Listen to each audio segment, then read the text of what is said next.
네, 이른바 김포 골드라인에서 출근길에 매일 신음이 여기저기에서 터져 나오고 있습니다. 지금 채널A가 2주째요. 이 문제를 집중적으로 파헤치고 있는데 사와 일부 전민영 기자와 어느 정도 상황이 심각한 것인지 대책은 없는 것인지 한번 살펴보도록 하겠습니다. 자, 전 기자. 전 기자가 직접 타봤죠. 밀집도가 어느 정도이던가요? 네, 김포 골드라인 열차 안에서는요, 아예 몸을 틀거나 팔을 움직인다 이런 거 자체가 힘든 상태고요. 출근길에는 사실 내리는 승객 없이 계속 승객들이 올라타기만 하거든요. 점점 사방에서 몸을 압박한다 이런 게 느껴집니다. 지난주에는 종점인 김포공항역을 제가 출근길 1시간 반 동안 지켜봤는데요. 3명이 호흡곤란으로 응급처치를 받았고 예. 그중에 1명이 병원으로 옮겨지기도 했습니다. 아이고. 그리고 어제도 역시 호흡곤란 환자가 발생을 했는데요. 예. 남성 1명이 응급처치를 받았고요. 여성 1명은 구토를 하기도 했습니다. 아니, 그래서 어제부터 버스 증차라는 대책이 나왔다면서요? 네, 그렇습니다. 어제부터 김포시가 전세버스를 포함해서 8대를 투입을 했는데요. 오전 6시 45분부터 7시 45분까지 출근 시간 가장 붐빌 때 증차한 겁니다. 김포 골드라인 주요 역을 오가는 70번 버스가 원래 15분 간격으로 다녔거든요. 네. 이걸 5분 간격으로 줄여서 승객 불편을 최소화하겠다. 그렇게 열차 수요를 분산시키겠다는 목표입니다. 문제는 수요 분산이 안 됐습니다. 오늘 승객 수를 지난주와 비교해보면요. 출근 시간대 2시간 동안 김포 골드라인 전체 승객이 19,000여 명인데 거의 차이가 없습니다. 그렇군요. 자, 어제 버스 증차 운행 첫날인데 도로가 난리였다고 들었습니다. 무슨 일이 있었던 겁니까?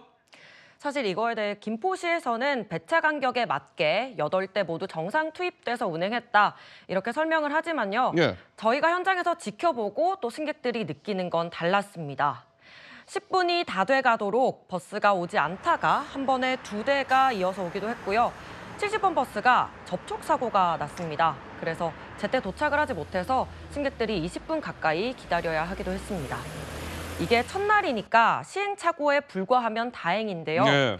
도로가 이렇게 불안한 요소가 많다 보니까 열차 승객들이 버스를 여전히 꺼려하는 것도 사실입니다. 전 기자 얘기를 쭉 들어보니까 이 버스 증차라는 대책은 좀 한계가 있는 것 같고 다른 대책이 좀 나와야 되지 않을까요? 네, 맞습니다. 단기 대책으로 지금 검토되고 있는 게 버스 전용 차로인데요. 버스를 타면 길이 막혀서 정치성이 떨어진다 이런 지적이 있기 때문에 내놓은 대책입니다.